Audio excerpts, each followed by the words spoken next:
నమస్తే.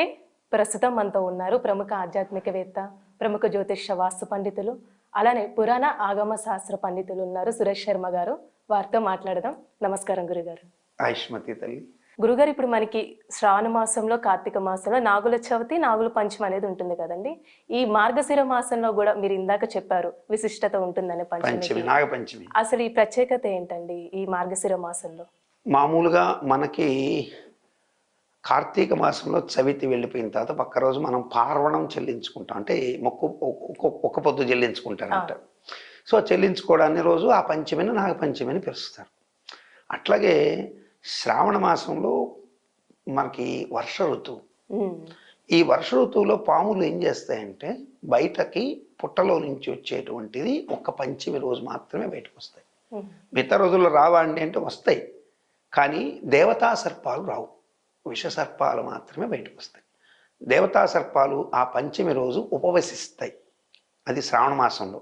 అది ఎందుకు ఉపవసిస్తాయి? ఉపవసించడం అంటే దాని అర్థం ఏంటంటే భగవంతుడికి సన్నిధిలో వసించడం.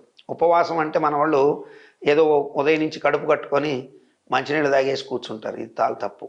ఉపవాసము అనే దానికి అర్థం ఏంటంటే ఉప అంటే సమీపం, ఉప ముఖ్యమంత్రి, ఉప ప్రధాని అంటాం కదా. సో ఉప అంటే సమీపము, వాసము, వసించడం, భగవంతుడికి సమీపంగా. ఇప్పుడు ఆ ఉపవాసం రోజు నేను ఇక్కడ వచ్చి మెద్ద మీద కూర్చొని అమ్మవారి దగ్గర కూర్చొని ఏదో పుస్తక పాఠం చదువుకుంటున్నాను అనుకోండి, దాన్ని ఉపవాసం అంటారు. అలాగాక నేను కిందకి వెళ్ళి అన్నీ తినేసి చక్కగా నేను భగవంతుడి దగ్గర కూర్చోకుండా ఎవరెవరి దగ్గర కూర్చుంటే దాన్ని ఉపవాసం అనరు. అంటే ఉపవాసం చేసేటప్పుడు భగవంతుడికి సమీపంగా ఉండాలి.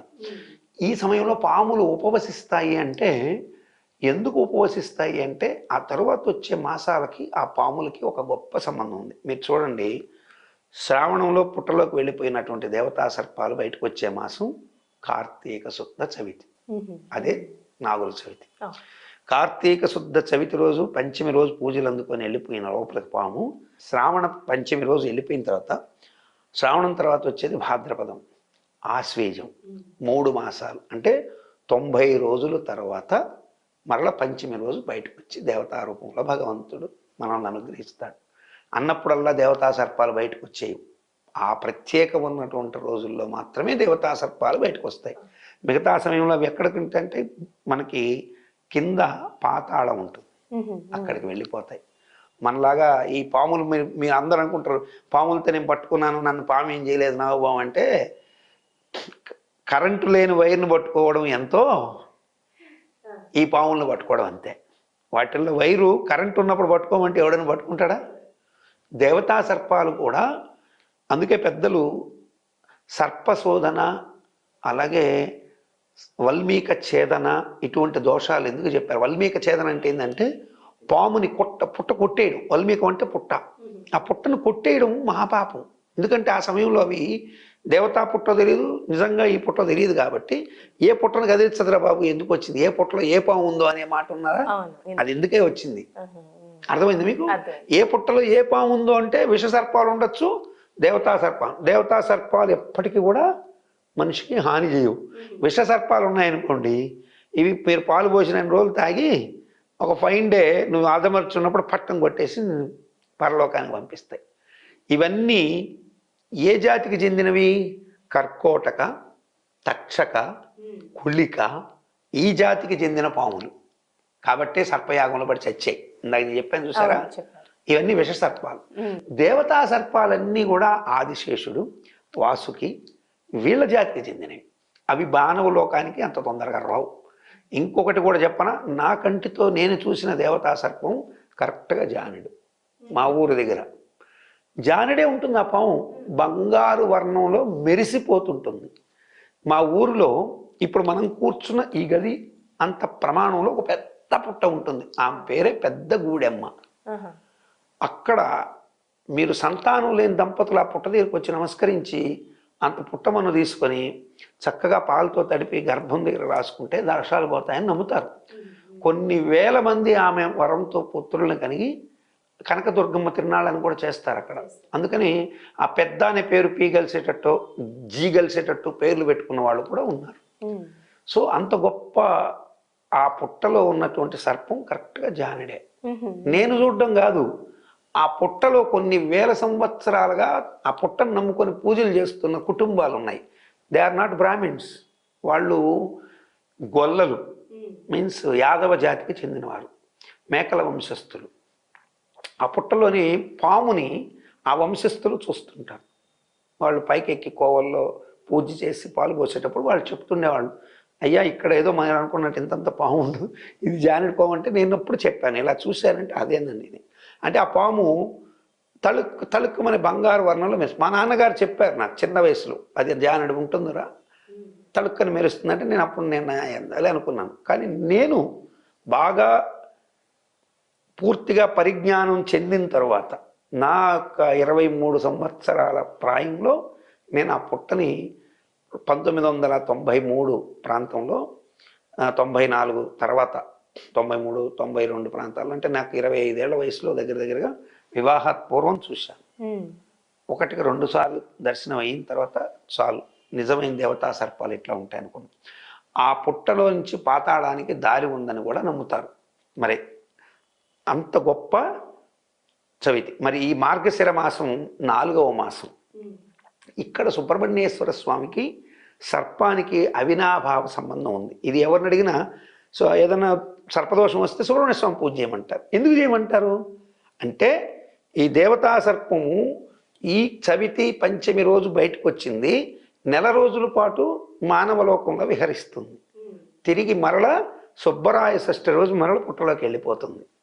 వెళ్ళిపోయి తిరిగి మళ్ళీ ఎప్పుడు వస్తుంది, తిరిగి మరల శ్రావణ మాసంలోని ఆ పంచమికి బయట వస్తుంది. కాబట్టి దేవతా సర్పాలు అస్తమానం కనపడకపోవడానికి అదొక నిదర్శనం. కొన్ని నేను వీడియోలు కూడా చూశాను, ఎవరో కొంతమంది పాములు ఇంతంత పెద్ద పాములు పట్టుకొని ఇది దేవతా సర్పం మేము పట్టుకొని ఆడిస్తే, ఇవన్నీ కాకమ్మ కథలే, అందులో అనుమానం లేదు. నిజమైన దేవతా సర్పాలు మనిషి యొక్క ఇంత తప్పవు. ఆ సర్పమే దాని నిజస్వరూపం ప్రదర్శించినప్పుడు అది ఈ విశ్వం అంటే ఈ భూమండలాన్ని మోస్తున్నవాడు ఆదిశేషుడు అంతటి రూపాన్ని పొందగలవు. అంటే మనం దీనికి మన ఆంజనేయ స్వామిని చూసామనుకోండి, లంకాదానానికి వెళ్ళినప్పుడు స్వామి ఇంతవాడు. ఆ తర్వాత అమ్మవారు అడుగుతుంది, ఇంత పిల్లవాడు నువ్వేం చేస్తావు, నన్ను ఎట్లా రక్షిస్తావు, భుజాల మీద మోస్తానంటున్నావేంటే తన విరాట్ రూపాన్ని ప్రదర్శించాడు. అప్పుడు భూమి ఆకాశాలకు సరిపడగా ఆంజనేయ స్వామి వారి విరాట్ విశ్వరూప దర్శనాన్ని సీతమ్మ వారు కాంచింది. అట్లాగే ఈ సర్పం కూడా అవసరమైనప్పుడు భూమిని మొయ్యగలిగిన ఆదిశేషుడు అవతారం లాంటిది, అవసరం లేనప్పుడు అంతే ప్రమాణంలో వెళ్ళిపోతుంటుంది. ఉత్తములు కూడా అవసరమైనప్పుడు తమలో ఉన్నటువంటి జ్ఞానాన్ని కావాల్సినంత ప్రదర్శిస్తాడు, లేనప్పుడు గమ్ముగా మౌనంగా ఉంటాడు. అందుకే మౌనంగా ఉన్నటువంటి వాళ్ళు బయట ప్రపంచంలో తక్కువగా ఉన్న వాళ్ళని మనం పెద్ద వాళ్ళని ఎవరినైనా చూడండి. ఈ దేశ మాజీ ప్రధాని పివి నరసింహారావు మౌని అని ముద్ర, కానీ అవసరమైనప్పుడు ఎన్ని సంస్కరణలు చేయగలిగినాడో, ఎంత గొప్పగా దేశాన్ని అభివృద్ధి చేయగలిగినాడో చూశాం. కంచి పరమాచార్య స్వామి వారు మాట్లాడే మాటలు తక్కువే కానీ అద్భుతమైన సంభాషణ. భగవాన్ రమణ మహర్షి అద్భుతమైనటువంటి యోగం. సరే, ఇక అట్లాంటి మహానుభావులు ఇప్పుడు కూడా ఉన్నారు. మనం తెలుసుకోవడానికి ప్రయత్నిస్తే కనపడతారు. గురుగారు, ఇప్పుడు మనకి పంచమి కూడా ఉంది కాబట్టి ఆ రోజు ఏ విధంగా ప్రత్యేకంగా పూజ చేస్తే మంచిదండి? ఇంకొకటి కూడా ఉందమ్మ, ఇక్కడ చాలామంది తెలియక పాములకు ఆహారం కోడిగుడ్లు అని చెప్పి ఈ గుడ్లను ఎత్తుకుపోయి కోడిగుడ్లని వేస్తుంటారు. ఇది ఎక్కడ గుడ్లు తినే పాములు దేవతా సర్పాలు కావు. అవి అండభక్షణ చెయ్యవు. అవి పొరపాటున కూడా, అండము అంటే ప్రాణము ఉండి లేనటువంటిది, చలనము లేనిది, దాన్ని ఏ పాము తినదు. నిజంగా ఆ పాము తీసుకునేది గోక్షీరము, ఆవు పాలు. ఆవు పాలు ఎందుకు తీసుకుంటుంది? ఆవు పాల్లో దేవతానాం ఆజ్యమాహారం, దేవతలకి ఆజ్యమే ఆహారం కాబట్టి ఆ పాలల్లో నెయ్యి వెన్న ఉంటాయి కాబట్టి ఆ పాలని మాత్రం తీసుకుంటుంది. యవాపిష్ట చూర్ణం చేయవ, ఎవలంటే బియ్యం, ఎవలనేది ఒక ధాన్యం విశేషం, అది బియ్యపు పిండి. అట్లాగే మనం పెట్టేటువంటి జొన్నలను పెడతారు కదా, అదే సజ్జలు, అవి నానబెట్టి అవి వేస్తే ఆ పదార్థాన్ని తింటుంది పాము. వీళ్ళు ఏం చేస్తుంటారంటే పాము పాలు తాగుతుందా అని ఈ మధ్య మనకు కొన్ని పాములు పెట్టి ఈ పాము పాలు తాగదు, ఈ పాము పిండి తిందు, అంటారు, గుడ్డు మాత్రం తింటుందని చూపిస్తారు. ఇవి పాములు కావు. నిజమైన పాము దేవతా సర్పం అందరికీ దర్శనాలు ఇవ్వదు. నువ్వు ఆ పుట్టలో కోవలో పోసేటప్పుడు అది లోపల ఎక్కడో చిన్న నోరు తెరిచి అలా 2 బొక్కలు తాగేసి వెళ్ళిపోతుంది. ఇప్పుడు చెప్పాలంటే నువ్వు పోసే పాలు వాటి పాలిట అమృతం పక్కన పెట్టు, ఈ కెమికల్ ప్యాకెట్లు పాలు ఎత్తుకోవి పుట్టలో పోయడం వల్ల ఇంకా అరిష్టమే తప్ప మంచమైతే కాదు. నిజంగా పాలు పోయాలని సంకల్పించిన వాళ్ళు గోవుని సంరక్షించి గోవు పాలే పోయాలి. కానీ నువ్వు ఈ ప్యాకెట్ పాలు ఎత్తుకొని పోయి నాగుల చవితి రోజు క్యూలు కట్టి గుట్టలుగా ఎత్తుకోపోయి ఈ ప్యాకెట్ పాలు కట్ చేసి పోసినందువల్ల ఫలితం 0. పైపెట్టు పాపం చుట్టుకుంటుంది, ఇందులో అనుమానమే లేదు. ఆ రోజు నువ్వు కలిగిన అన్ని పాలు తీసుకెళ్ళు, ఒక్క స్పూను. మనకు ఒక పద్యం కూడా ఉంది, గంగి గోవు పాలు గరిటెడైనను చాలు కడవడైననేమి కర్మ పాలు, గాడిద పాలు. ఇప్పుడు ఇవి గాడిద పాలే. ఎందుకు అంటున్నానంటే, గాడిద పాలు అని ఎందుకు అంటున్నానంటే, ఈ పాలను శుద్ధి చేసే కర్మాగారాన్ని నేను స్వయంగా వీక్షించాను. ఆ పాలను శుద్ధి చేసే దాంట్లో కాస్టిక్ అనేటువంటి ఒక పదార్థం, నిజంగా చెప్పాలంటే మన మురికి పట్టిన గుడ్డల్ని వదిలించుకోవడానికి వాడేటువంటి కాస్టిక్ సోడాని మన కడుపుల్లోకి ఏమైపోతుందో కూడా ప్రజారోగ్య శాఖ ఏం చేస్తుందో నాకు తెలియదు, ఆ పాలల్లో కలిపి వేస్తారు క్లీన్ అవ్వడానికి.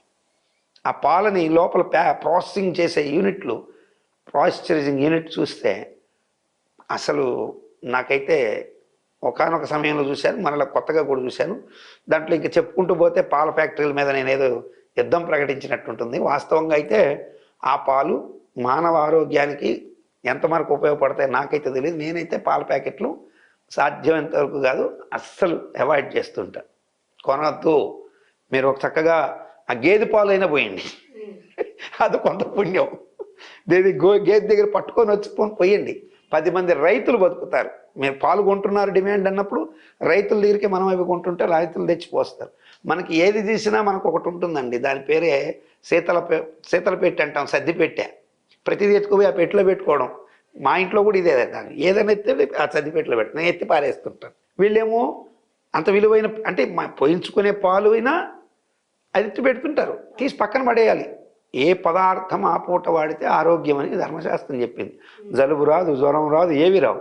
కానీ అట్లా వాడరు. మిగిలిపోయిన ఏదైనా ఉంటే ఇప్పుడు పచ్చడి చేశారు, ఆ పూటకి తినేయాలి. అలా కాదు, ఆ మిగిలిపోతే మళ్ళీ సర్ది పెట్టా, ఆ సర్ది పదార్థాలు నేను తినను. సో కాబట్టి ఈ చవితికి ఆహారం అనేది భగవంతుడికి ఆవు పాలు. అయితే ప్రత్యేకంగా ఈరోజు చలిమిడి ముద్దతో పాటు సర్పముకు నిజమైనటువంటి మీరు చేయగలిగిన అద్భుతమైనటువంటి ఒక నివేదన ఉంది.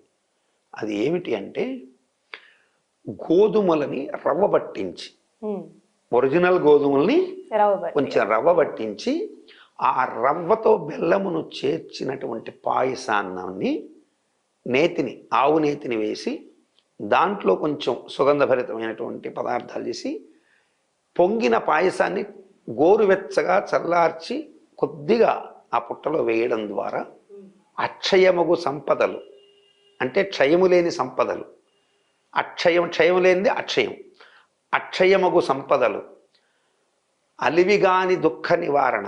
నీ వల్ల కాదు దుఃఖం, ఆ దుఃఖాన్ని ఎవడికి తీర్చలేడు, దేవుడే దిక్కు అనుకుంటుంటాం. అటువంటి దుఃఖానికి కొంత ఉపశమనం లభించేదానికి ఖచ్చితంగా ఉపయోగపడుతుంది. ఈ పాయసాన్ని వేసి చూడండి, అద్భుతమైన రిజల్ట్స్ వస్తాయి. ఎందుకు అంటే, నేను ప్రత్యక్షంగా ప్రామాణికం లేకుండా ఏ వస్తువుని, ఏ విషయాన్ని కూడా ఒప్పుకోను. అంత తొందరగా నేను కాంప్రమైజ్ కాను. ఇటువంటి విషయాలు, కష్టాలు అందరికీ వస్తాయి. నాకు కూడా ఒకానొక సమయంలో బాగా క్రష్ అయిన టైంలో ఈ ప్రయోగాన్ని నేను స్వయంగా హోమం చేసుకుంటూ హోమంలో దాన్ని వెచ్చజేశాను. నాకున్న సౌలభ్యం ఉంటుందిగా, చక్కగా కట్టెలు హోమంలో ఉండగా చిన్నపాటి ఒక ఇత్తలి కాంస్య పాత్రని పెట్టి పాలు పొంగిచ్చి, పాలు పొంగుతుండగా ఈ గోధుమలని రవ్వని వేసి, ఆ ఆజ్యం కూడా వేసి, చక్కగా కుంకుమ పువ్వు, పచ్చకర్పూరము, ఏలకుల చూర్ణం అన్నీ వేసి గోరువెచ్చగా తయారు చేసి, ఆ తర్వాత పుట్టలు ఎత్తుకుని వెళ్ళి వేసి క్షమాపణ వేడుకొని, ఆ తదుపరి ఈ యొక్క సుబ్రహ్మణ్యేశ్వర స్వామి వారి ఈ రింగును ధరించాను. ఆ తర్వాత నేను ఈనాటి వరకు వెనక్కి తిరిగి చూసింది లేదండి, ఏ విషయంలో కూడా. అంటే నాకు అన్నీ తెలిసినా కానీ ఒక్కొక్క సమయంలో మహామేధావైనా ఏం చెప్తారు చూడండి, పసిఫిక్ మహాసముద్రం ఈదినటువంటి మహా ఈతగాడు, గజ ఈతగాడు ఇంటి వెనక బురదకాలలో పడి చచ్చిపోయాడంట. అట్లా నేను అన్ని ధర్మాలు శాస్త్రాలు చెప్తూ ఒకానొక సమయంలో బాగా క్రష్ అయిన టైంలో ఎందుకు వచ్చిందని జాతకంలో చూసుకొని జాతక పరివర్తనలో మా కులదేవానికి నేను సరిగ్గా చేయని విధానాలకే నాకు అనిపించి ఎట్ ఏ టైం పితృదోషాలు అన్నీ కూడా పోవాలి, ఎటువంటి ఇబ్బందులు రాకూడదని నేను స్వయంగా చేశాను. కాబట్టి అద్భుతమైనటువంటి రిజల్ట్స్ అనుభవిస్తున్నాను. ఈరోజు ఇంత గౌరవం ప్రతిష్ట నాకు మీకు నేను ప్రత్యేకంగా నా గురించి చెప్పుకోకూడదు, కానీ చాలామంది నన్ను అభిమానించే వాళ్ళు ఉండడం, వాళ్ళ అభిమానానికి నేను పాత్రడం, అది కూడా సుమన్ టీవీ కూడా అందులో ప్రత్యేకంగా నన్ను చాలా అభిమానంతో పిలవడం నిజంగా ధన్యవాదాలు. చాలా చక్కగా తెలుసు గురుగారు, ధన్యవాదాలండి.